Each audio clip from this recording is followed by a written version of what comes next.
With sweat and blood, our blue-collar forebears built this country into an industrial empire unmatched in its day.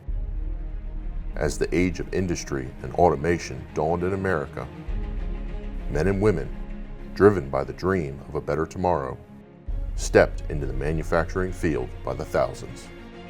They weathered the storms of depression, stood tall in the fight for fair labor, and held their ground unwavering in times of war. All to lay the foundation of an economic powerhouse that shaped not just America, but the modern world. Times have changed. Manufacturing looks a whole lot different these days. But Dixon still stands as a U.S. manufacturer through and through, built on the same values that shaped this nation.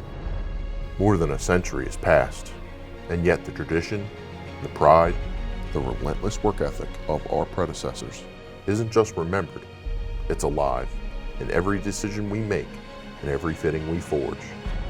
Some traded craftsmanship for convenience. We didn't. We chose innovation without compromise. Our machinists, welders, assemblers, and engineers work side by side with cutting-edge technology to always ensure that you have the right connection.